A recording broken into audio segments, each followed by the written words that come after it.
From Rochester, the home of empty shelves everywhere, this is FC3 Monkey Business. I am your host. My name is Chris. As with me, as always, is the lovely and talented Billy DeTore. Oh, hey, I'm back. Hi, Billy. You're Hi, lovely Chris. and talented. We missed you, Billy. We Are did you miss sure? Wow, you guys really looking at the world through rose-colored glasses if I'm lovely and talented. It's the, I don't have any glasses on. the coronavirus. I took it to heart, and I drank a lot of Corona, and now I got beer goggles. It's all good, really, when it comes to... Why would you even go there to drink the Corona beer? Come on, Corona's not that bad.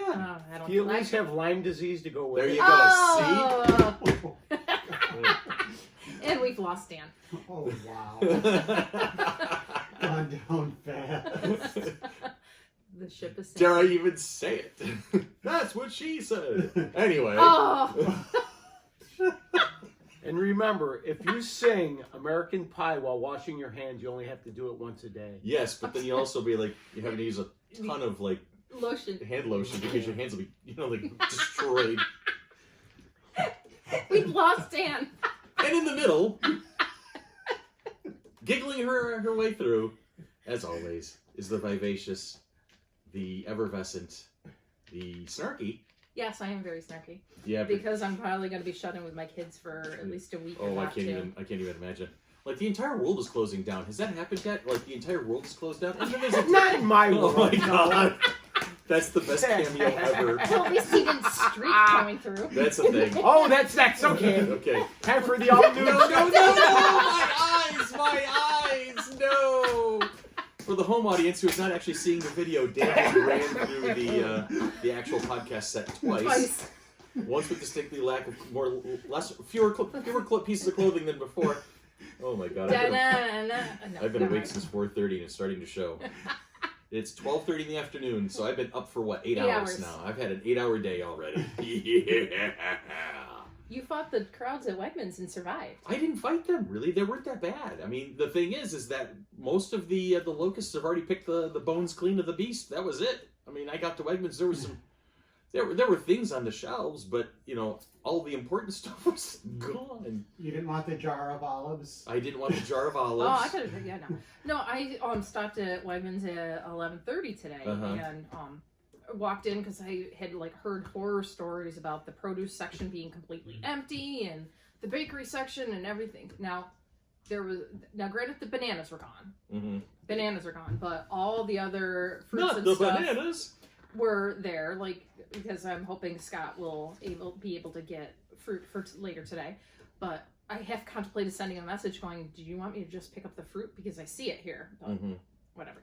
But I got chocolate chip cookies today. I primarily went in to get Coke Zero, and Sprite to have in you the house. successfully found that, I'm assuming? Yes, and they had a ton of that stuff. But the Wegmans Pop was the one that was lacking on the shelves. Well, the name brands, right? I think overall they're doing a pretty decent job. I mean, Oh yeah, I mean they're trying to keep up with the demand. And, Yeah. This is more of a commentary on how we as a society are reacting. I think It is. It's definitely a reaction. It's definitely not. Or overreacting, as the case may be. This is just very weird. I studied history. I studied political science when I was in college. I'm familiar with the rise and fall and the ebb and the flow of how things work and how rationing. And you as a teacher, you've had psychology classes, and Billy's been in radio, and they're all mental, Uh-huh. right? So we all have our strong suit to bring into the conversation. This is just weird. Yeah. Welcome to social media. I was I going could to That's say... exactly that's got to what be it a is. big thing about it. Yeah, I think that's huge component. the thing. Now, granted, I have a doomsday preparer in the house already. Is it your mother-in-law? No, I think it's a combination. Okay, so I might have. I wonder where he got it It might be a genetic It might be a component. genetic component Yeah. that there's two of them in the house that, I mean, truly, we're not going to starve over the next month or so in Might our have to house. fix the refrigerator again. But... See, If Susan, they shove everything in the refrigerator, I'm moving out. I'm going someplace else. Susan saw this coming a month ago. It's really hitting the last week or two. Mm-hmm. A month ago, Susan started buying some extra food, and we've got... Stocking up and things like We're stocking up, and I think somewhere in the middle of the hoarders and me, who I'd go around licking doorknobs if I could right now, just to annoy people. Just to prove a point. like that kid that was. There's a middle somewhere. There That's is. more right than... Yeah. Yeah, I I mean, I don't want to downplay it because this is serious. People Yeah, are dying it from really this thing, is. right?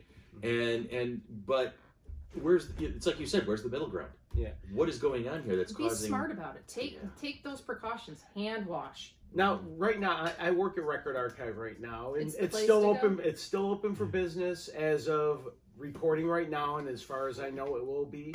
But yesterday I was working, and we have hand sanitizer stations. When people come in, we're asking everybody as they come in to take a squirt of the hand sanitizer, rub it in, and we've had a couple really nasty reactions to it. One guy started walking, and my coworker, I was punching out for lunch. My coworker goes, "Excuse me, sir, can you take a squirt of that?"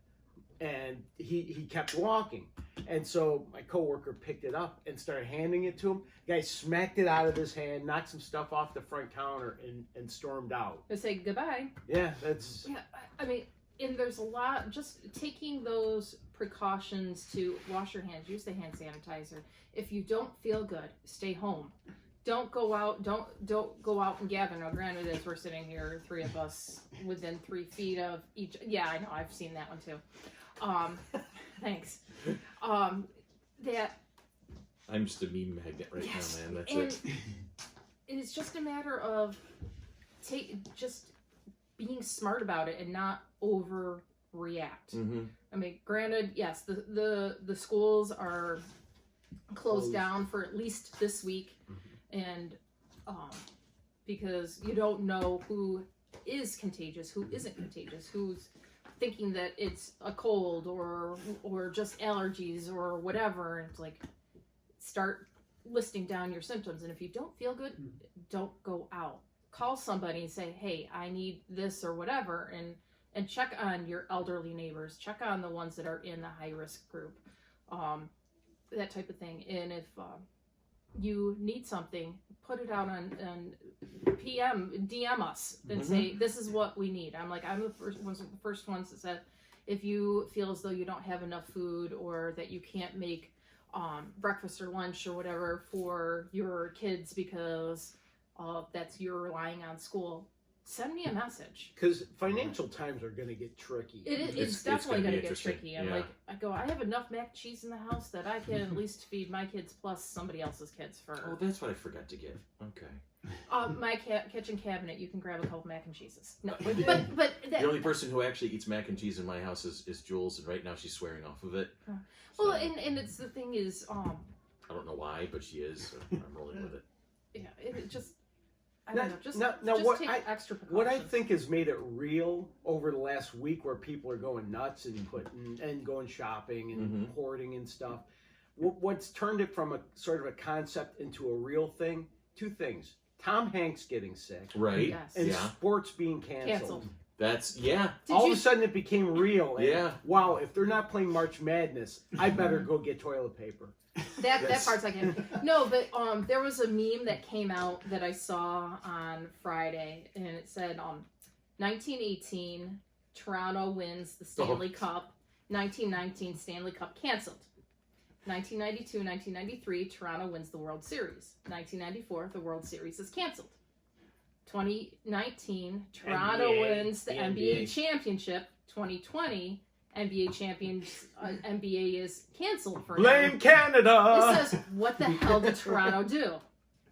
So Yeah. it was kind of fun. Canada. It was kind of fun, but yeah, you just look at it and I'm sorry to all my family up there. and now this is going to be dropping week and a half into this. So it's been Should nice we to know you. drop it I'm sooner? I don't speaking know. from I the don't know. Maybe grave. we should drop it Maybe we this should drop it this Wednesday, week. or drop the podcast and maybe do a second one. Just say yes, we're thinking about you. We'll have more updates because I know people have been. Give them something to listen to while they're stuck at home. Yeah. Something to listen to while they're stuck at home. There you Yes, go. and you're stuck at home, working at home, and you're gonna have 2 kids on stuff. You're not trying to figure out how much you're gonna be able to get done. And for those parents that are out there that are now trying to figure out that they now have to figure out how to become a special education teacher. I've seen at least one post for it. I mean, direct message me. I can give suggestions, strategies, whatever. I am a special education teacher, or I'm a general ed teacher. I teach English, I teach math, I teach whatever. Send us a message. We can get you activities that you can do with your kids that can kind of keep them occupied.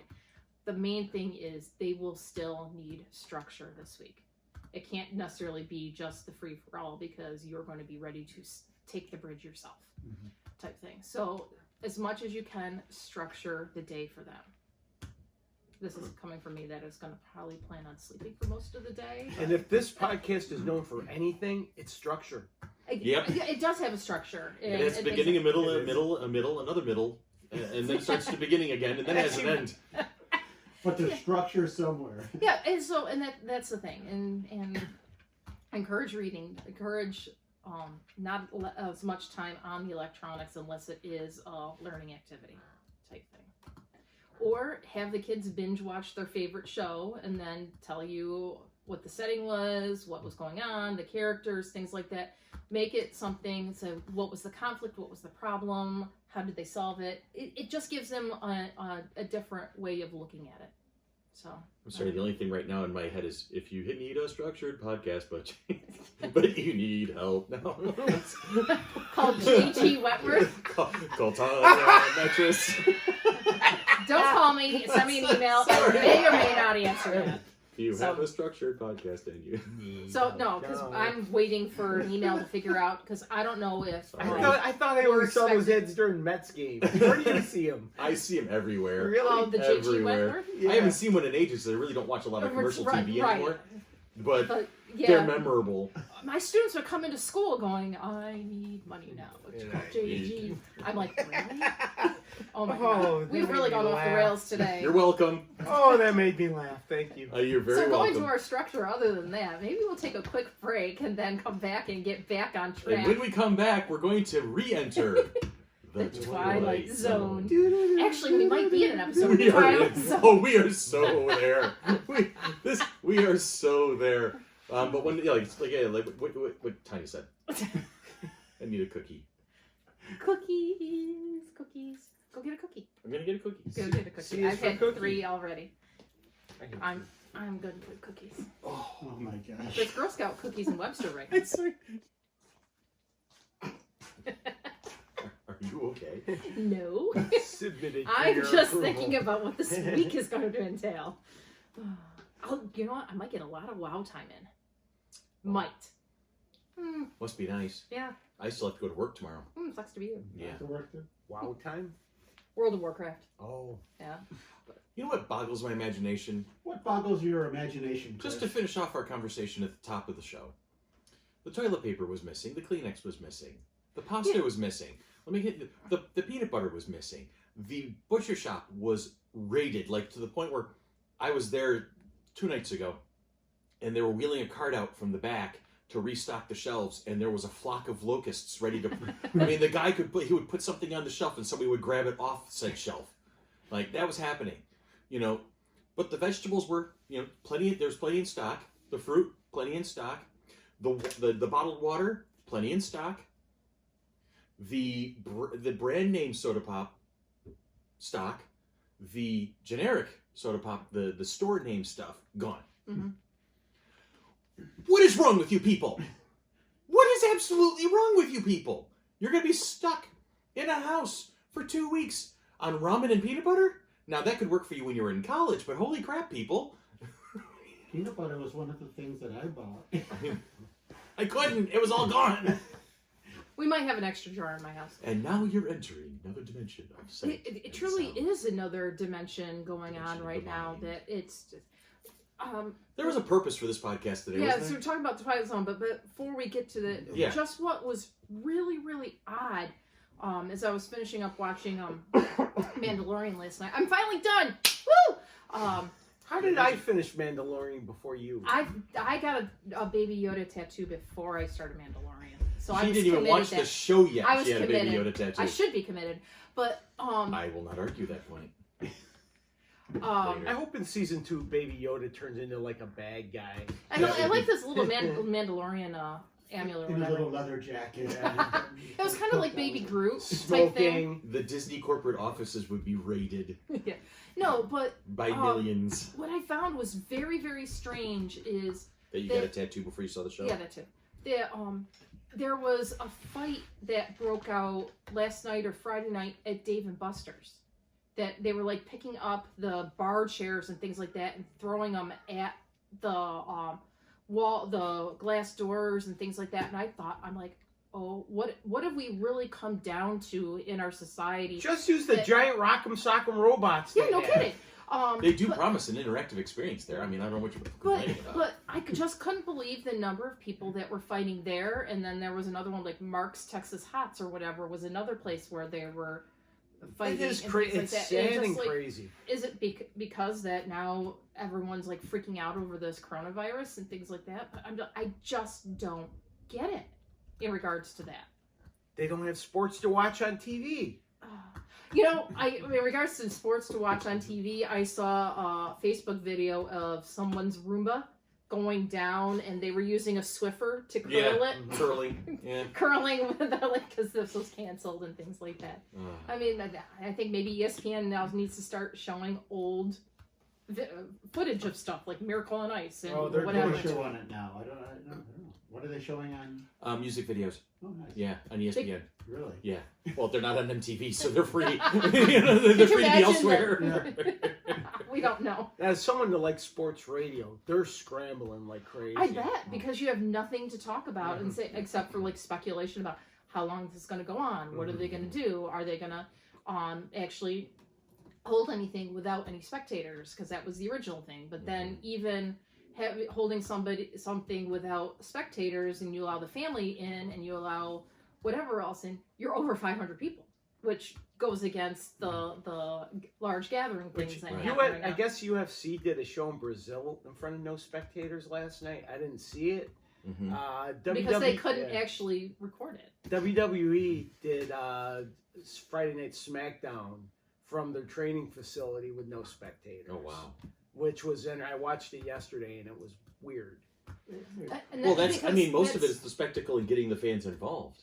Yeah, they talked about that. Yeah, so if the fans are not there, then not reacting, you're focusing more on the choreography. We'll call it choreography because I know if I say fake, then I'm going to get hit by somebody. No, not you. I'm not saying you. I'm just saying the next convention, somebody's going to walk in. It's not fake, and I'm going to get hit. It's going to be a thing. It's scripted. Yeah, it's definitely scripted, and so therefore, without the audience reaction, they're like, oh, it's got to be a surreal experience. A couple of the wrestlers pretended like there was an audience that they were playing to, and it was very funny. That's interesting. Yeah. It's just maybe one too many hits from the stage. And to go into our topic, this really is like a Twilight Zone episode that we're dealing with, and we are going to be looking at the Twilight Zone. 2 different episodes, Billy, and you're the ones that we threw that back to you because we missed you last time, so we let you pick our topic. I love the Twilight Zone, and I just started watching the CBS All Access version, and episode 2 was a remake of a classic episode from the 60s. 1963 was the first one. Nightmare at 20,000 Feet, and starring the ever-present William Shatner. William Shatner, pre-Captain Kirk. Right. Yeah, and now it's funny because watching it, and Crystal's like, okay, get ready for the bad acting. I'm like, it wasn't as over. No, I didn't say bad acting. I said overacting. But it wasn't necessarily as overacting as he is as Captain Kirk. Because it was early in his career. Yeah. And I think I want to say we look at it better. from the lens of, at the time we watched it, we could not do that without seeing Captain Kirk. Right. However, at the time, Captain Kirk did not exist yet. So therefore, I'm like, I want to say I liked him better acting in Nightmare at 20,000 Feet. There's a more subtle aspect to it. There was some subtlety to it. There was also some Captain Kirk striving through, especially towards the end of the scene. Yes. But I think part of it is just sort of the acting style of the early days of television. Right, exactly. Sort of an overacting, theatrical. Exactly, because the people are playing to folks in the audience from the stage. I noticed when we did the Halloween special where we talked about the classic monster movies, and it was so clear that Frankenstein was a stage play that was just being filmed. right? Right. It was the blocking and the movement and the acting was all screaming. This came from a stage play, and they just have to put movie cameras in the audience, and so you still see vestiges of that through the 40s, 50s, 60s, as you have these quote unquote classically trained actors, thespians, now transferring into the medium of television and even movies to a particular degree. And you still see that holdover where nowadays people are fully fleshed out. They do the stage as part of their college curriculum, or they come from the stage, but then they realize that TV acting is an entirely different animal. So there's a transition that's occurred in the past 50, 60 years. Because even in the Nightmare at 20,000 Feet, not just William Shatner, but all of the characters sort of played to the back row a little big. bit. Yeah, they played to the back row a little Oh, bit. pilot, when you come here, I believe we have a problem. Like looking at it today, you'd never get the pilot out like that. No. Well, there's that. I mean, then you have modern society too. The thing I was when we were going into watching Nightmare on 30,000 Feet, the remake, my whole thought was, how are they going to put the guy on the wing of a turbojet, basically? And so I was worried that this whole thing was going to be about a critter on the wing again. No, they did a great job. I thought it was really an interesting take on it. Now, at the top of it, as we usually Spoilers, if you haven't seen it, spoilers. Yes. Dan hasn't seen it, and he's like, I don't think I'll watch it. Yeah, there's probably a lot of nuance that you can be like, oh, you know what, it's all right, it's fine, I can skip that, and you'd be okay. So the way they did it, though, in 30,000 Feet, in 20,000 Feet, it was the creature on the wing. It had the creature on the wing. William Shatner's character had a breakdown. It was just coming out of a breakdown. An asylum, a sanitarium. His mental health is... Traveling home, his mental health is fragile. And he's fragile. He must be Italian. And sees the gremlin on the wing. Right. And no one else has seen it. It goes away every time. It's sort of like a Snuffleupagus. Right. I think Snuffleupagus may have been a Sesame Street gremlin. Well, I thought it was interesting how, and they really teased the audience, too, because you knew the guy was on ropes. You could just tell by the way he was flying. The way he'd jump off the wing. The way he would jump off the wing just as everybody looked or was about to look in or looked away.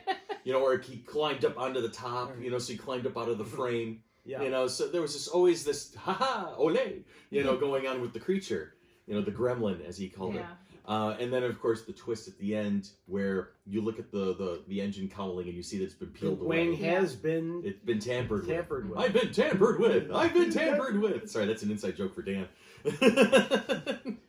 I don't think I want to know. It was a car alarm. Yeah. Outside of a nightclub. No, Bill Gray's out. Was it Bill Gray's? I think it was in Henrietta. Okay, yes, it was. I remember that. In the parking lot, and there was a car. And he was showing off. The guy was showing off his new car alarm, and so then he decided to set it off just so he could show off. And he opens up the door without the alarm being disarmed, and all of a sudden you hear the car go, "I've been tampered with! I've been tampered with!" And Dan and I lost it in the parking lot. We were laughing our asses off for years, apparently, decades at this point. The door is ajar. No, I've been trying to loosen the door for a week now. So anyway, circling back. Now we talked about this a little bit on the ride out, Billy, you and I, and I know Tanya and I watched the episodes together, and so we kind of made a mention of it. I this is going to be a 2-part process, and I feel bad about it because as much as I respect Jordan Peele as a writer, he's a great writer, and I like how his MO lately has been going back to the classics and giving them a spin, bringing them back forth into the modern eye. Great. Candyman, Twilight Zone, all the other stuff he's been working on, awesome. He's not Rod Serling. No. The voice just doesn't bring me in. Right. And so that's the thing, I'm just like, when we were starting to watch the second episode, The Nightmare at 30,000 Feet, I'm just like, oh, it doesn't have that same gravitas chill that goes down the back of your back when you're ready to enter the Twilight Zone and things like that. And I'm like, oh, okay. But see, no one does. Burgess Meredith did it in the 80s, not the same. Right. Forrest Whitaker, I believe, in the early 2000s. Yeah, but Forrest Whitaker also, his voice does have a little bit of that haunting quality to it. So he was a little closer than the average bear on that one. But again, see, the thing is, I'm having such a hard time with this commentary because I really don't want to slam Peele's work. Because he's gone Because it's from good work. Yeah. Right. I mean, I like the episode. I think it was just the narration. The narration, is what just it didn't necessarily grate on my nerves. It just didn't have the same tenor as the original. And so, and I know for me the answer is going to be obvious for me, but I'm going to ask the question: is that really that important that it's going to affect the overall product? Potentially. For me, it's yes. I mean, obviously, because I'm making the commentary about it. But it's an interesting question. Mm-hmm. I love Twilight Zone, but I like shows like that. Mm-hmm. Black Mirror. Oh, yeah, I knew you were going to bring that up. Yeah, absolutely. Well, because Black Mirror is, to me, it's actually better than. Have you seen Twilight The Invisible Zone. Man yet? I have not. Is it good? Yeah. Invisible I Man. want to see it. It's got yeah. So I'm to me, Black Mirror without a narrator is nothing.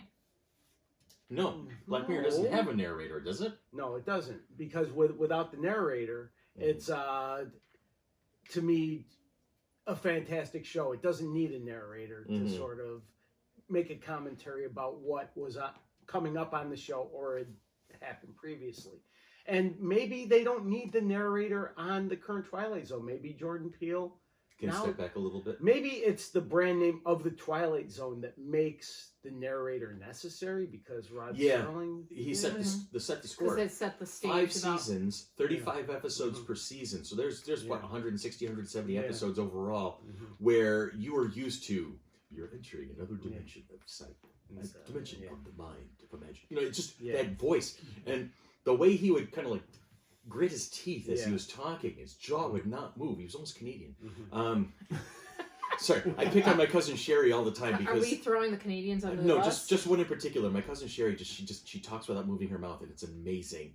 So she's just, hello, Christopher, how you doing? It's like, oh my god, how do you eat? You know. Anyway, but carefully. I love you, Sherry. She actually listens from time to time. So now, this will be now the I have one. to backtrack. So therefore, I'm going to be sending her a message. Sherry, listen to this next I also need to acknowledge the fact that episode. my cousin can kick my ass. But anyway, that's a story. It's Sherry with an S-H-E-R-R. I'm not spelling that out for you. It's trap, right? Wrong. Ah! Wait. Damn. Anyway, leave her alone. No, I'm going to tell. No. Leave me alone. Hell no. You will not be interested in this episode at all. Why are you doing this to me right now? Are you serious? You're really looking her up? Are you serious? Why are you doing that? Because I can. I don't know if I can. Technology. Got her. I do not like you right now. Solution to. She's beautiful. Yes, she is. I'm the ugly one in the family on that side. But your hair's so luxurious. I'm telling you. Oh, I'm not seeing. So I should friend Yes, I'm the ugly cousin. Wow, you're doing that. That's amazing right now. I'm sweating. This is weird. My hands are vibrating. I'm really interested in strangling her right now. Can we do this show on 2? Yeah, we can do this show with 2 people. So just saying. I'm pretty Me and Billy, right? Yeah, that's it. That's it. Oh, I can't believe you're doing this to me right now. What are you going to do? You're going to say, hi, I'm Chris's friend, by the way. I'm blowing him in because he makes fun of you? Nope. I'm just making you sweat it out. I hate you. I know. At least right now. Maybe what later, what too. did you think of Nightmare at 20,000 Feet with William Shatner is a classic. Yeah. I loved the take on 30,000 Feet of Adam Scott's character, also mentally fragile. Right. But finding the idea of the podcast recording. Listening to a podcast on the plane. Yeah. Of the flight. Of the flight, yeah. Talking in past tense about the flight that he's on at that very second, which is just so weird. And now I kept asking myself over and over again, why is he not getting people to listen to this thing? I mean, he tried that first guy, and the guy's like, yeah, whatever, and walked off. But why is it? Just listen to this. Just listen to this. Yeah. Well, because you don't want to put someone else's earbuds in your ears nowadays. You know, still, but if it was that, you know, I don't know. He stopped trying it. But do you stop the podcast without knowing what's going to happen, or do you like fast forward, or like? Yeah, I don't know. Was it able to like fast forward to, because the true podcast, if you looked at the time, was like only 28 minutes, and every like timestamp was like 17 minutes in, and then something else, and you know that more than 17 or 28 minutes had passed because he's pausing it, right, type thing. So it just was really weird of everything going through there. Now, the one of the theories I read about this episode is that the pilot that was sitting in the plane that wound up befriending Adam and being Scott the pilot was a figment of his imagination. Okay, that would be a good proper Twilight Zone twist. Except, and it Then would how have did he been. get into the cockpit and beat everybody up? Did Adam Scott do that? But they are saying when the guy, I think Joe was his name, the pilot was, that a couple passengers looked up at him. It sort of acknowledged his presence. Yeah. So that's not a real theory, but where did he go after the plane crashed? Hold on. Because it did say that there were everybody survived save one person, and they talked about his character, Adam Scott's character. Yeah. So that's even Joe implying that. Beaumont is the ex-pilot. Okay. Oh, by the way, one Easter egg. Yeah. The original pilot on that flight was Donner. Yeah. Richard Donner directed the original episode, the William Shatner episode. Really? I thought Richard Donner was the director of the movie in the 80s. Donner, and you also see... That was one of his first directing jobs, was the original Twilight Zone. You also see the gremlin at the end. And you also see the gremlin stuffed animal stuffed washing animal. up onto the beach. I love that. I thought that was a great little tip. I fanboyed out when I saw that. Yeah. I started hitting I had to like, explain I had to explain it to Susan, because she'd never seen the original. Oh, she didn't see the original one? Yeah. So, now, the second one, 30,000 Feet, that was a longer episode. Okay, It's about 35 minutes. Yeah, 20,000 Feet was like 25 minutes, if I remember correctly. And do we feel that... I mean, which one was better at creating the tension? First one. Mm-hmm. I don't know. I think the second one sort of lost something. Where and when? To me, almost when Joe Beaumont sort of became more important. Right. A little shark jump action there. When he started influencing Adam Scott's character. Justin, I think was the guy's name. Was that Justin is the main character. Justin thing. So when Joe started kind of influencing Justin. I sort of wanted to see where it was going with him listening to the podcast. And so Justin became the tool of his own demise. I think the deserted island thing was sort of a letdown. Okay. Just me. It was a little anticlimactic, even though I thought it was a really good episode. And I got with the way they displayed the broken plane in the atoll, in the bay of the atoll, and then they say, "Oh yeah, everybody survived." How? Yeah. How does that work? One, how do you get the plane into there? Right? It breaks into like 3 or 4 pieces, and everybody survived. How's that work? I want to be in that plane. I'll tell you that much. Well, I don't, but I do. It's kind of the weird juxtaposition of. I thought Adam Scott was excellent in the passenger role. And I like the beginning where you sort of see him before they get on the plane. It sort of sets up his character. He's a writer, and he has the guy sign the magazine, and it sort of builds a tension before the plane takes off. What's the commentary on society in there? I felt that there was one towards the end when they all turned down Justin at the end. Like everybody dogpiled on that poor man as they blamed him for the plane crash, basically. All he was just a reporter, an investigative reporter who managed to find a really weird podcast, and it ended up unleashing a chain of events. And I don't know. Do you think it was a commentary, like an anti-media, anti-press thing? I don't know if it was an anti-media, anti-press thing. Well, maybe to a degree. Yeah. Maybe to a degree. I just... How society reacts to tragedy and trauma, I think. I don't know. It's just... we kind of hinted at it a little bit at the top of our conversation today, because we've spent so much time talking about what's going on in reality in today's society right now with the virus action, with COVID-19, and and how people are responding to it.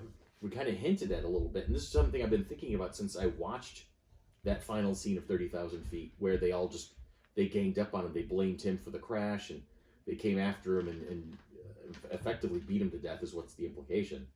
Yeah. You know. Mm-hmm. So, is that? I don't know. So suddenly I'm now at a loss to understand my own thinking. I'm gonna have to listen to this podcast later. Maybe I'll be inspired. See, if I knew that what had happened in the world in the last week was going to happen, I may have suggested for a Twilight Zone episode, and there isn't a remake of it, but the monsters are doing Maple Street. I don't know if you've ever seen the episode. It's where they're in a neighborhood, and just neighbors who've always been friendly with each other, some friends, but weird things start happening. Lights start going on and off. Cars start, and it creates a paranoia. Because at one point there's like are aliens doing this? And there's one neighbor that has like a basement shelter that not everyone can fit into. And how come his lights work and ours don't? And how come this person's electricity is on but ours isn't? And it creates sort of a neighbor versus neighbor thing. And it's almost, I don't want to use the word trope, but that seems to be something that's been common in a lot of, at least sci-fi writing, you know, in mystery writing, is that whole, it really is a comment. I think there's a lot of people who are making the same comment that we've made, or I've made at least on several occasions, of how far we have not come as a society. I was writing a short story. I've never got around to finishing it, but it was in the sci-fi universe that Dan and a couple of friends of ours and we had been working on over the years. And it was The Sheriff. And it's another planet entirely, but it's a human settlement, and it's this whole very kind of easygoing story from the perspective of basically a good old-fashioned country sheriff, you know, in a more advanced futuristic time. So instead of a ground cruiser, he's got a hovercraft, you know, kind of thing, stuff like that. But he still talks about the same stuff. He talks about the farmers. He talks about the, you know, the state fairs and things like that. But something happens and another thing happens, and so you start seeing this wheel start to move, and people start kind of reacting to this one thing, and it starts spreading out, and everybody starts kind of reacting in a very similar fashion. The mob mentality takes over. Okay, mob mentality. That's the phrase I was struggling to see. This is why I should not be waking up at 4:30 in the morning on a podcast day. You know, and I think the phrase that kept me going, and I intend to finish this story one of these days, so I'm not going to get all the way to the end on telling it here. But the story the phrase that always pops into my head is how far we haven't come. People, futurists, and the, you know, the hopeful types, and which I would love to be one of these days again. That would be great. I've become very cynical. They're always, oh, look how far we've come as a society. Look how far we have come. Look how far we have come. But then certain things happen, and it's, look how far we haven't come. Yeah, we still act like, you know, the barbarians at the gate. See, I see it both ways in that, you know, you see the bad stuff. You see how people are turning against each other, whether it's politically or, you know, fighting over hand sanitizer, toilet paper, whatever. But I've also, you know, because I've had some bad luck in the last few months, I've also seen a lot of really good things. That's good. No, a lot of people have done really, really nice, beyond nice stuff. I you know, and that to the point where we hope to hear that. It's really stunning, and you think, wow, people are good, and I prefer to think of it that way. And in general, people I think are pretty good. What's that line? I posted it from. I posted a meme version of it. The one from Men in Black. A person is smart. People are dumb. People are dumb. People plural. I mean, my hand to God, this happened. Every time I tell this story lately, people are like, "Oh, you're making this up." And I swear to God, I saw it with my own eyes. I walked into a convenience store that's in my work area, you know, of the city that I patrol, for lack of a better way of describing it. And when as soon as I walked in the store, I knew something was wrong. And there was a person at a customer in front of the registers, telling off the store manager at the top of their lungs, screaming at the store manager, who was looking like a lost puppy under the assault, because the convenience store was offering Corona beer in its case, and that Corona's got that nasty Corona thing going on, and why are you subjecting people to this? And the poor store manager was trying. It was just it's not, the beer is not involved in it in any way, shape, or form. It's just a name that was chosen for this particular this virus going. But the customer was bound and determined to let them know that she was going to call the police unless they went back there right now and they got rid of that out of that case right now, immediately. This happened. I watched it happen. I believe you. And I remember a couple weeks ago, Garth Brooks got huge backlash for wearing a Barry Sanders jersey in Detroit. You didn't see this story? I'd heard something about it. Okay, yeah, Garth Barry Brooks, Sanders. Barry Sanders, Detroit Lions running back, legend. Way retired. Yeah. We're number 20. And Garth Brooks was a fan, so he was wearing a Sanders 20 jersey, which made a bunch of... people think that it was Bernie Sanders Bernie 2020. Sanders 2020. And there was this whole meme that came out in regards to it. Deion Sanders, Bernie Sanders, Barry Sanders, all One the... of these things is not like the other. Type thing. So Garth Brooks got huge backlash, death threats, blah, blah, blah, for wearing a Barry Sanders jersey from people who are anti-Bernie Sanders. Because there are people out there that are ignorant and they just jump to conclusions without having all the facts.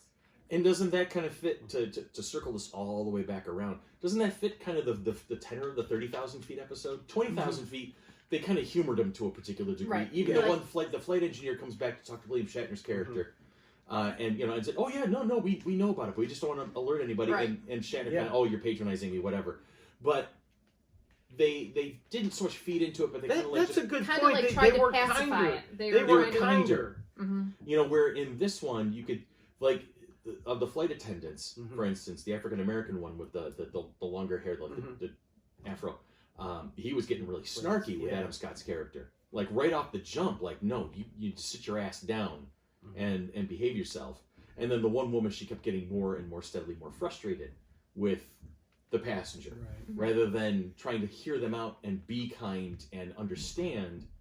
It's again commentary in society. It is. You just brought up an interesting point. That's something I forgot about. The second version, the Adam Scott version, also plays a lot into commentary, I think, on sort of racial nationalism. True. They do touch on that a little bit. It's like stereotyping and because you had the profiling. Middle Eastern people, the Russians or the Germans. So there was a lot of do we trust those people type of thing. So a lot of social commentary in that 30,000 episode, that 30,000 foot episode. Yes, but I want to bring up a little tidbit of trivia about the first episode. Okay. We know that Shatner is legendary for pulling pranks on the set. Okay. It doesn't matter. So he's been doing that since the early part of his career, I'm assuming? Yes. So here it comes. You know that he always was messing with Leonard Nimoy on the Star Trek set, things like that, constantly. So in this one, William Shatner played an elaborate prank on the set when he conspired with a friend who was visiting the filming. Actor Ed Barnes to trick the director Richard Donner into thinking Shatner died. I can tell you right there. This is going bad. Between takes, when Donner was off set getting coffee, Shatner and Barnes staged a fake fight on the set, which was suspended some 30 feet above a giant empty tank.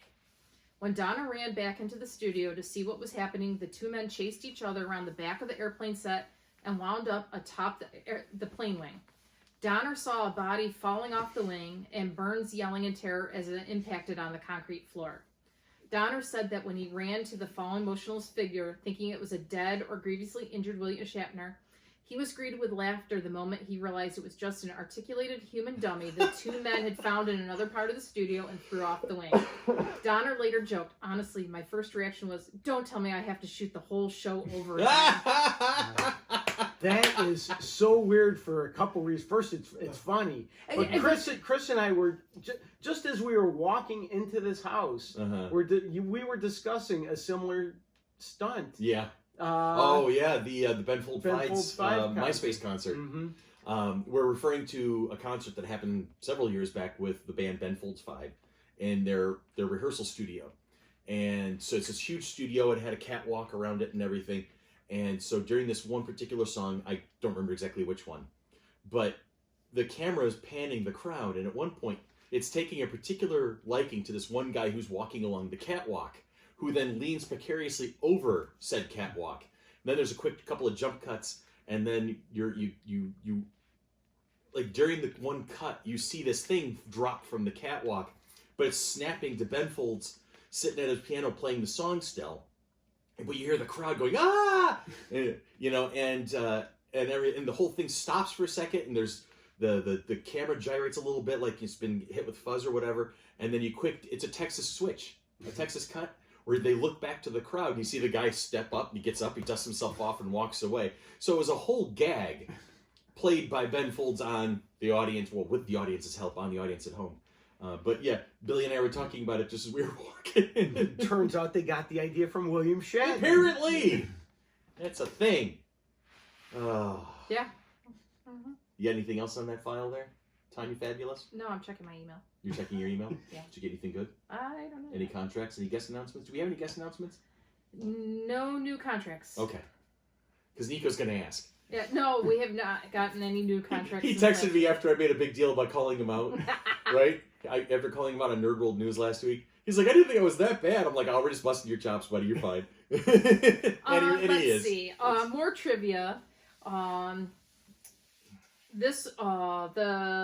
Nightmare at 20,000 Feet was one of 4 to be remade for the Twilight Zone, the movie. Which, the movie is very good. John Lithgow plays the main Shatner character? Yeah, Okay. and he's really good in it. Let's see. Very sweaty. Mm-hmm.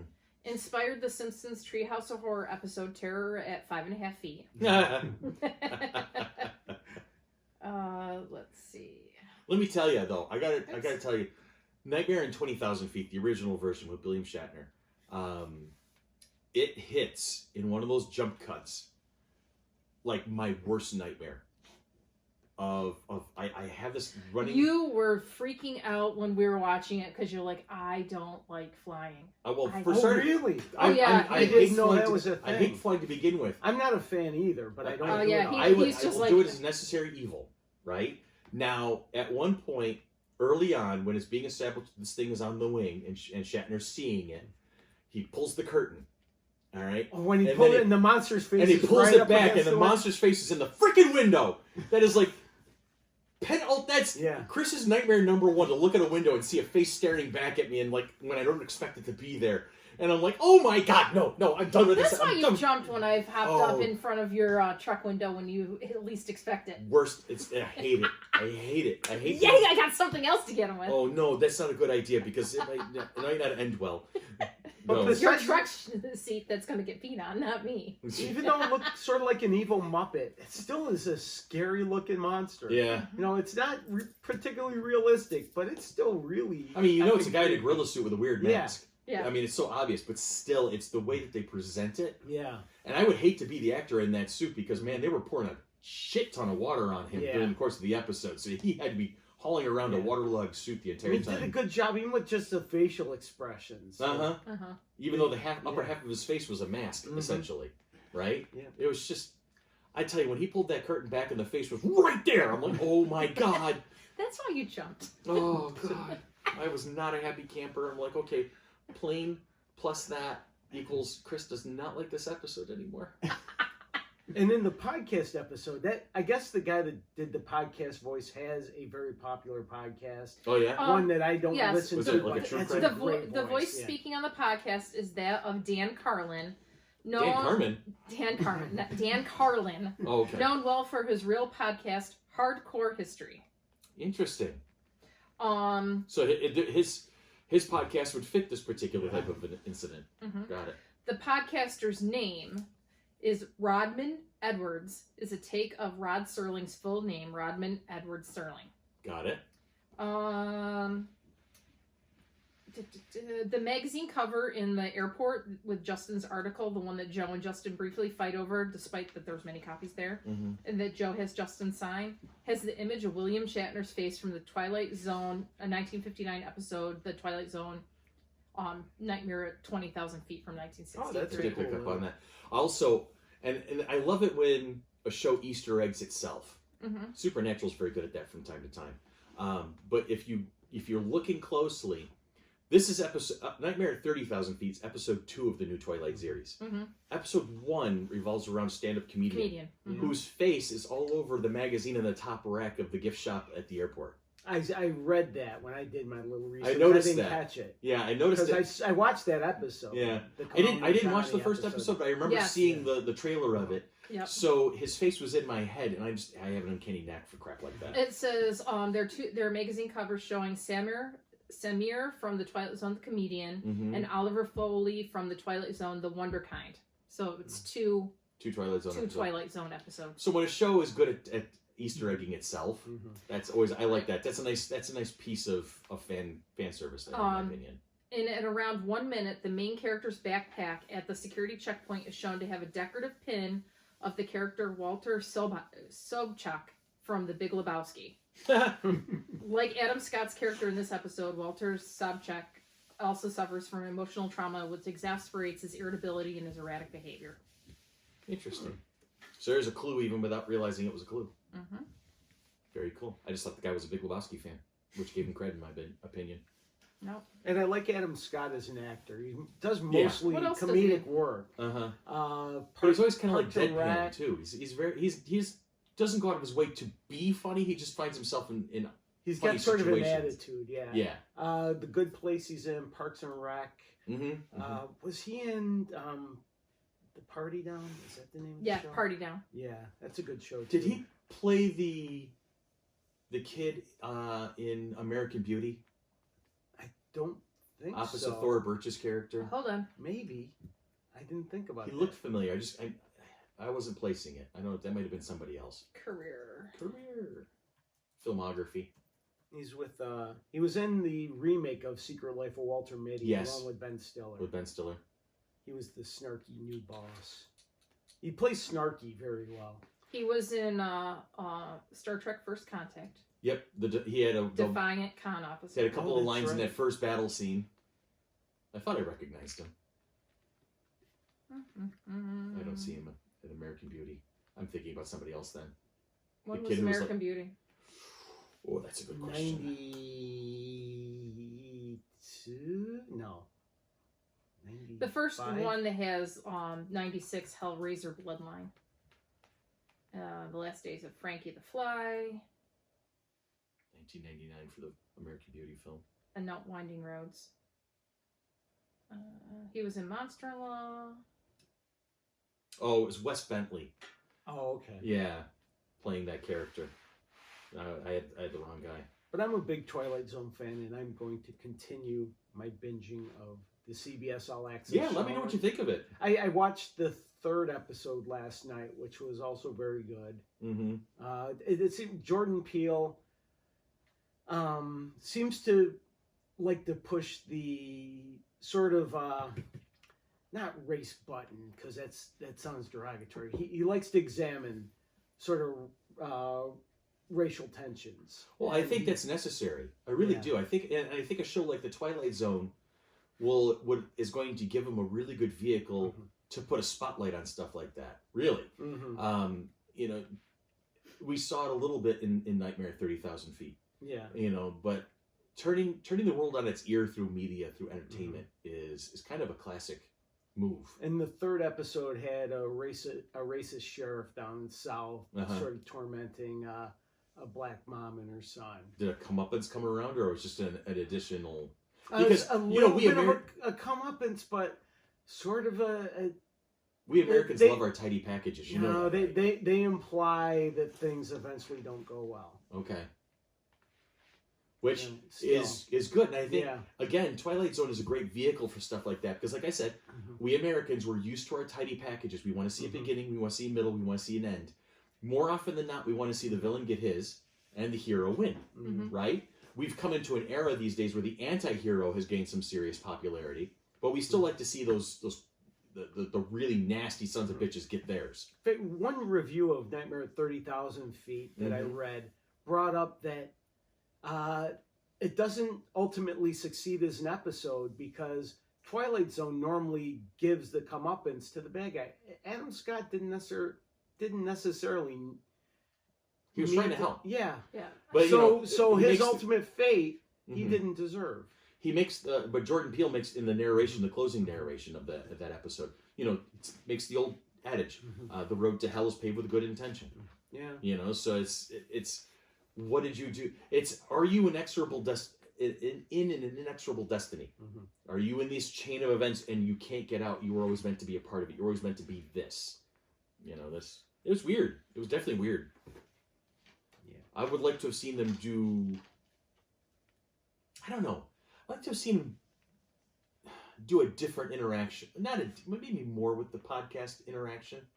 That was my favorite part, actually. Yeah, I wanted the podcast. I was stuff. listening to the podcast and then Comparing it to what was going on. Yeah. It's like looking around, like, It's like he missed an opportunity. I didn't see, and maybe it was just the fault of the hardware of the actual device itself, but I didn't see him like fast forwarding or rewinding or anything. right, like that. and the you would think in today's technology that looked Even very the earliest MP3 readers would have that kind of a thing. it looked like the antique type radios. But it had an iPod screen. Right, but it said MP3 at the top, and it had that, and it looked like a combination of you now know that you can like go to like Best Buy or whatever and get a vintage type radio, but it uses all today's technology, and I think that was kind of like the play on it, that it was like, ooh, it was an older type thing that it also ties the two episodes together, because you have one technology that appears to be from the original episode and then acts like the current episode. So because he takes out his AirPods and to put the headset on. put the headset on, because he's like, he realizes that his AirPods can't connect to that, so now he starts looking for an actual headphones to plug into it. So it was a little interesting on that take. So did we like the episode 30,000? I liked it, but I liked the original better. 20 better. Yeah. How about you, T? Just yawned my way through that. So I wasn't feeling good Friday night too. You weren't. So That's true. I don't know if it was my sugar levels were off, but I just did not. All of a sudden, just did not feel 100%. And it's not the cold or the coronavirus. Okay. It was just like I was fine, and then all of a sudden I'm just like, Chris, do you have a snack? Do you have whatever? I didn't have any bread or toilet paper. That's what it was. So it was really. I'm like, do you have fruit snacks? Because I knew at that point. I do now. By the way, I bought them in your honor. Well, it didn't help on Friday. I'm sorry. No, but just having the little pudding cup helped, because I think my sugar level had dropped too far, and so. Yeah, that's what I say too when I want something. No, I really think I need a Twix bar.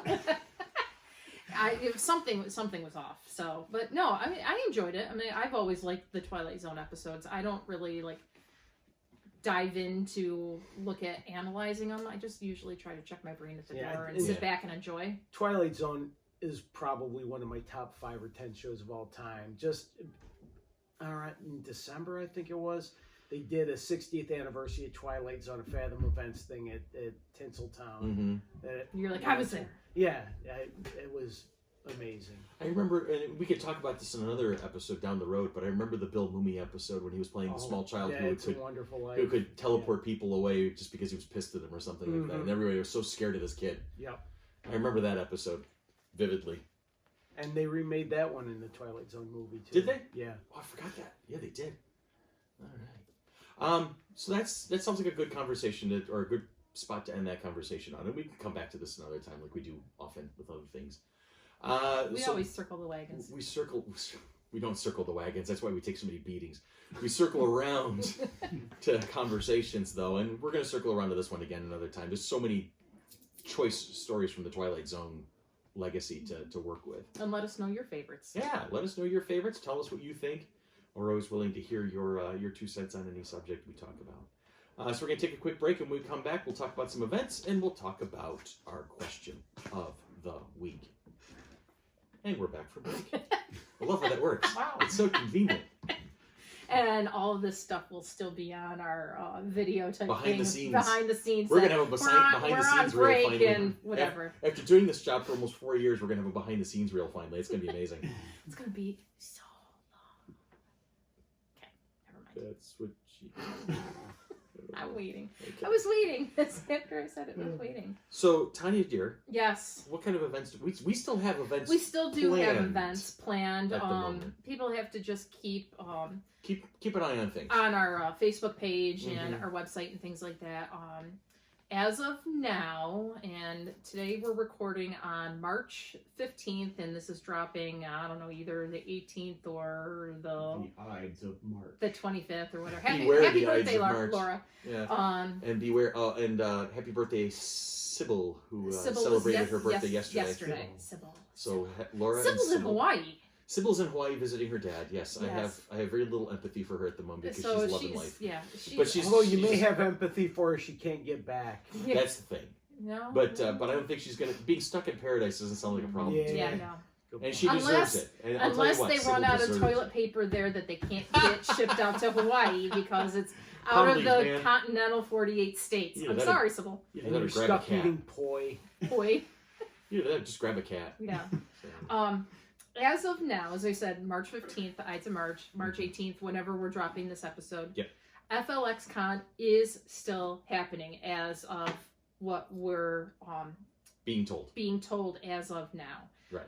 April 18th from 10 to 7 at the Quality Inn in Waterloo. 10 to 4, I thought. 10 to 5? 5? 10 to 5? I think 10 to 5. 10 to 5? 10 to 5, I think. I don't know. Check the Facebook page. 25 or 6 to 4. I don't know. I'm like Now that Anne's, song's in my head. Thank you, Billy. Anne's not here to tell me, but Yeah. And we're working 9 to 5. working Give me 9 to 5. So yeah, the Finger Lakes radio group has not told us whether or not they're planning Yes, on as canceling of it like this time. Thursday or Friday when Anne checked in with those directors, it was still on. Okay. Michael Kosky sent me a message the other day saying, "Are we still on?" I'm like, "As far as I know." So If he yes. comes to town, we just and the con's canceled, we'll just bring him home and hang out, yeah, play yeah. Cards Against Humanity, stuff like that. Man, he wins at that game. So He's that twisted. That's Oh. why. yeah, I don't know. I love So that man. that is still happening. Then March 18th, Comic Chicks are dropping another episode of their "What Did Wade Buy This Week" and what's in there, and we're gonna. So I have 3 days to read a comic book. Come on, Tanya. I have do 3 it. days to You read a can comic do book. it. I can do it. So yes, we're gonna be dropping a live episode of the Comic Chicks, and I'll be learning more about comic books and things like that. I've had a dream about opening comic books. It was really weird. So it's like now going into. Do they speak to you yet? No, but it was just You're weird getting that I opened one that was signed and whatever, and had like it was like between last night and this morning. Whatever. And as far as I know, Daniel, we are still on for May 30th and 31st at the As far Total as we Sports know, yes. Experience FC3 2020. The Yeah. 5th year. 5th year. It might be a Twilight Zone dimension type Yeah. thing that. But yes, we are still on. No, we have no new guest announcements yet. I have a couple contracts out that I'm waiting for them to come back. So we The- will have guest announcements yes. coming up, but we don't have them yet. The agent is currently traveling for that particular guest Mhm. out of the country, but they're not in a country that's affected by coronavirus. They're not one of those whatever things. So as soon as I have that information, Chris and Dan and Laura and Ann and everything else will have that information, and then you guys will have that information. Absolutely. So it will come down the pipeline first to me, and then to Dan and Chris, and then out to you guys. Let me ask, do we have, I don't know if we've discussed this or not, do we have like a deadline date? Like we're going to be set in stone on our decision making process by this date. Nothing is set in stone these days. Because I only ask because everything's so somebody's fluid. asked me. That's, I think right now, aren't we like kind of just playing it by Playing everything by ear. The information that comes down from the Mhm. state Mhm. and when County. And they're all well, playing it by state day and by county, day, pretty yeah. much. Yeah, So we're yeah. just going along with the flow. right. We're far enough out right now where Yeah, we're still 2.5 it's months hard- away. It's hard to know what it's going to be at that time. Right. Right. You know, So- and there's So- big things like the Lilac Festival before us, Mhm. you know, kind of thing. And let's just see what happens Mm-hmm. at that point. I mean, if the Lilac Festival cancels, then we're gonna have to do some soul searching. If I that think. cancels, I think we'd pretty much be canceled. Yeah. Be postponed. Postponed. Because Yeah. I think Yeah. we 'Cause- have asked about other dates. Mhm. Mm-hmm. but we trying as hard as we can not To stay in May. So the bottom line we want our fans and followers to understand is that this is not something we're blowing off. It's not something we're ignoring. We're keeping an eye on it every day. We're keeping an eye on the situation around the world every day. And if it's necessary to do and make decisions to protect people, we're going to make those decisions because we'd much rather have you all partying Safe. together and safely partying together than to put on a show run risks. and run risks Right. and Make things sure like it's that. safe for our guests to travel. Exactly. And so Yeah. we'll adjust if we have to, but hopefully we're still going on for May 31st right now. Yep. So Which seriously, well, it's like 10 weeks away. It's 2.5 months. So we've got some time Anything to can figure things. happen. I'm Anything can assuming happen. Dan has a daily countdown going. I have no idea. Did you not put it on our Facebook, on our website yet, the countdown? I don't know. Did we have a countdown counter? We did. We'll have to go to the website and find out. I don't know. Maybe at the time this podcast FC3. drops. All That right. right, we'll do the count. FC3ROC.com. Like Check the it out one- to see if there's a countdown Going timer. into the past. Yeah, maybe Listen by to this what happened. time that's going. And So, I Bill, don't- maybe we should put a key in the right spot, Ted. And Excellent. in regards to game nights, I don't know at this point if we're going to schedule any out No, right now, just because the restaurants themselves are making sure that they're taking every precaution Mhm. and for dining and things like that, and making sure that people are like 3 to 6 feet away from each other. So not many spots. So at least for the foreseeable future, there's not going to be any game nights, but. But what we are currently planning is May 16th to have Cosplay a day. cosplay PJ party at 585 Rockin' Burger Bar. Yes. So details will be coming out. Probably they should be out. They will be out when this podcast drops. But we're still working out a couple final things here as we're recording. So Dun, dun, dun. I will be yet again May 16th. cosplaying as my favorite fantasy character, somebody who actually gets sleep at night. Pure fantasy character. It is a pure fantasy character. Yeah. All right, so we've come to the time of the podcast where we ask ourselves, what is the question of the week? And I think I found a good one. Yes, you did. Hey, Billy. Yes, sir. Billy, if you could retcon a single character's death, who would you choose and why? The first thing that popped in my head when I read the question, and to me, it's easy. Mm-hmm. Jason Todd Robin. Okay. Joker killed him. Stay dead. You're not Red Hood. Uh-huh. The beating that the Joker gave him was so brutal. Yeah, He stays dead. that's it. So you would retcon... I mean, you went through the whole You would problem. not retcon the death. You would retcon the aftermath Yes, of the death. yeah. So- I would keep him dead. Mm-hmm. Because DC went through the whole publicity thing where they had a 1-900 number, correct? Right. Where people could vote whether or not to kill him. And we found out just how brutal society was. They killed him. So, And stay dead. yeah. Yeah, I mean, Red Hood's a fine character, Mhm. but... You could have written it with anybody else. I understand Jason Todd's animosity, but no, I would have kept Robin dead because it created such, both in real life and society, the whole vote to kill Robin or not, and was it Neil Adams and Denny? What's the writer's name? Dennis O'Neil. Okay. I think was the editor. They did a great job at writing the story of making it happen, and I would have kept it the way it was. I think nowadays no one stays dead. Yeah. Well, that's a thing.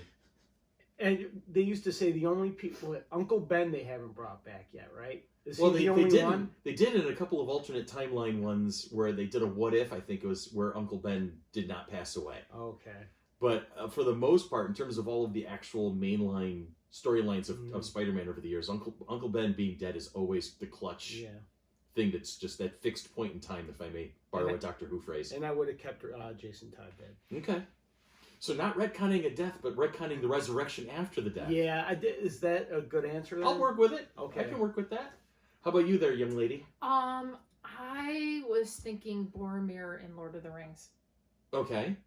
Do you find that Sean Bean shouldn't die. okay? I'm sorry. retcon all of The Sean Bean's character characters. deaths. Come on. All like what 27 of them? I think somebody. At this point. Yeah, Sean Bean has died No, on film 27 times or something like that. Ridiculous number. Yeah. Retcon all of them. I don't know. I was thinking about this. I think the one that probably hit me the hardest with the character death was probably Black Widow. Okay. In this one, but I can see it. The reason why they had to do it because in order to get the Soul Stone, you had to whatever. But all right. It had to be somebody else. I don't know, but or the fact that she did die, or just kind of going back and identifying the fact that she did sacrifice herself or whatever for the good of all. I mean, they were all like, oh, Tony Stark, whatever, and she was like just a mere passing thought during the movie. That's so. I think maybe if you can't bring her back, at least bring back her memory of this was her family, this was whatever, and she did stuff for her family, because it really wasn't played out as much. Well, I'm wondering what's going to happen in the Black Widow movie that's coming out very soon. It's in between Civil War and Infinity War. Right. So you're going to get a lot more of her family background, but it's still... Is there going to be a tag scene that does the proper resolution finally, though? So, so it's going to be interesting to see how they handle that. Allegedly May 1st, but I've heard April 24th they've pushed it back. They've upped it that Black Widow's not coming out May 1st anymore. It's April 24th. Yeah, we want to isolate and quarantine people who may be sick during this trying time of viruses, but we're going to go ahead and bump up the release of a really popular movie to make sure that nobody can see it. But they've also pushed back Good job, a Quiet Place 2. They've pushed that out, and they also pushed out some James Bond. Yeah, James Bond because it has to do about an enemy that created a virus. Yes. Oh. Yeah, so they're being sensitive to it. They're being sensitive. Did they move on to Mulan? Mulan's been canceled outright. Oh, really? Okay. And so the theory is that Mulan's live-action movie is going to probably be released on Disney Plus somewhere along the line. But so, the theater release of Mulan's been canceled for what I'm being told. And they said on like Netflix series right now that they've stopped production on certain series. Yeah, now, but not because of the series being canceled, it's because of the coronavirus COVID-19. Right, but actually, the funny thing is about them moving the James Bond movie because of the virus thing. Right now, the most popular movie on Netflix, I think they put. I think it was Outbreak. His Outbreak. Dustin Hoffman is getting his resurrection of his career. They threw that on there last week. Yeah. I was going to say, is Contagion out there too? Yeah. That was a great movie too. I remember watching it several times. I enjoyed that movie. Was that the one with Rene Russo? Yes. Or the monkey? Yep. Yes. And Cuba Gooding Jr. Okay. Great characters. Yeah, it was. Yeah, great characters. I saw that one a while ago. So yeah, I'm like, I don't know. I'm like, I know that the character deaths or whatever are designed specifically, but maybe it's any of our character deaths in our D&D campaign.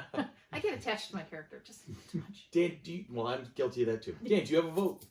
Is there a character death? Was he supposed to be thinking about that? No. I did not think about it. That's okay. I do not have anything right now. Huh. I'm going to use my vote for all of the little guys who deserve better, or the people who just deserve better in particular. Like most of the cast of Grey's Anatomy, whoever works for Seattle Grace is going to die. I think two characters have walked off into the sunset, right? But there's plane crashes, car crashes, this thing's happened, that thing's happened. I want to retcon the majority of the death because Shonda Rhimes, you should be ashamed of yourself. Holy crap! Certainly, you can give people better respect than that. Well, then what about Game of Thrones? Oh. Game of Thrones is That's about George R. Martin. He's killing off everybody. Don't get attached to the character. Seriously, I mean, well, here's the thing. Yeah, let's talk about that really quick. Let's talk about that because that's actually a valid point. No, that's a great point to make. I would like to think, and this may be a hubris on my part, but most of the deaths, I'm going to say most, not all. Sean Bean. Most of the deaths in Game of Thrones served a purpose. Everything kind of led towards a particular action, towards a particular end. Now, towards the end, the whole show got messy in its last couple of seasons. So I want to do a podcast about Game of Thrones in particular where we talk about how they cheesed the end of it. When they had to go off the George R. Martin script. Exactly. Because when they ran out of material. He wasn't done. And they were going off of what basically he told them was going to happen. So that's an entirely different creature. Now, circling all the way back around, like I said, I mentioned Grey's Anatomy. There's going to be another obscure reference. I remember in my college days, when I was first getting into Dungeons and Dragons, I read the Dragonlance saga like many kids my age did at the time. And so I would retcon the death of the Paladin Sturm Brightblade because it was pointless. There was a big battle scene going on. They're raging around, and this is happening, and this is happening. And suddenly, somebody turned a corner, and there was Sturm. He was dead. Nobody knows how. Nobody knows why. And it really didn't serve anything to the story. So my only thought is that the actual campaign that was being run at their table that they wrote about, that Sturm failed a saving throw somewhere along the line, and his character got axed. So that's a thing that happened. But I'm like, that just seems like a completely pointless gesture. So Sturm Brightblade and the Dragonlance Saga books. Now, I say all of that to build up to the obvious choice. My full-on official vote for a death that I would retcon. Every red-shirted guy in Star Trek, except for Scotty. Well, they always served a purpose, too. They made sure that one of the senior cast did not get killed. Good point. Why'd they always send the main guys down? Yeah, I know, seriously. Why is the captain going down to they made a point planet of that not looks doing like that. the Western movie set? Well, you knew who was going to die. Okay, there's Kirk, there's Spock, there's Random Wretch. Oh, he's dead. By the end of the teaser, he's dead. But my official vote, when there are Reavers,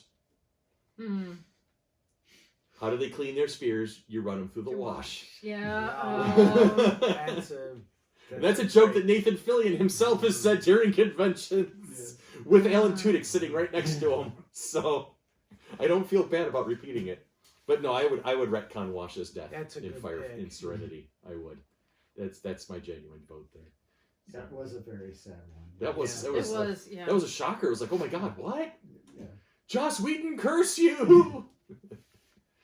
So, and if you bring up Joss Whedon, you're probably going to bring up a lot of heart-wrenching death scenes. Joyce, Buffy's mother, Angel, Spike, Buffy on several occasions. But she came back. Yeah, she did. She got better. Just a flesh wound. Tara, which was a huge, shocking one. That was a huge plot twist. It advanced the story, and it created one of your favorite heroes suddenly became the big bad for a while. Because of that. So it really kind of helped shift the story, but still, I would have... Yeah, it was tough, Yeah, it was tough to see that happen. Poor Willow. I know. I love the Willow. Anyway, so with that being said, that sounds like we have an episode done. Are we done? We're good? Good. Anybody? Okay, red shirts, we feel bad for you guys, but we're not talking about it. Billy's wearing a red shirt today. I am, FC3. But Billy has a last name. Billy has a last name. Yes. And it's referenced on this thing. Since we mentioned the red shirts, Randall in either Clerks or Clerks 2 mentions all the poor contractors on the Death Star that weren't part of the Empire. Do you think a stormtrooper knows how to... They're just electricians, and they're doing a job. They're going to work every day, and they wind up getting blown up. Yeah, absolutely. Now, I know this is kind of sad, but in lieu of what's going on, Laura had a post on her page. Now, all the sports fans know how it felt when Firefly got canceled. That's funny. Because sports, I am missing sports. I'm a baseball fan. But you also watched Firefly, I do watch Firefly. Yeah, I love Firefly. So I get it. So. Welcome to the Browncoats, people. All right, so that's good. We're done there. So I'm going to take a quick pause, and then we can talk about this has been FC3's Monkey Business, a product of. This is hard to do without the music in my head. That's really it. A product of the Mighty Monkey Corporation, purveyors and producers of the Flower City Comic-Con, coming at you May 30th and 31st from the Total Sports Experience in Gates on Elm Grove Road. It's on a bus line. Follow us on Facebook, follow us on Instagram, follow us on Twitter, follow us wherever we go. And we'll lead you where the entertainment is. I am so proud of you. Wow. You've come such a long way, Padawan. And I don't even have it written down right here in front of me. See, it's just a matter of repetition. It is a matter of repetition. We love you guys. Be safe out there. Take care and be healthy. And we'll see you all again very, very soon. Bye. Dun, dun. Beat me to it by a second. Let me get a picture before you get to I'm done there.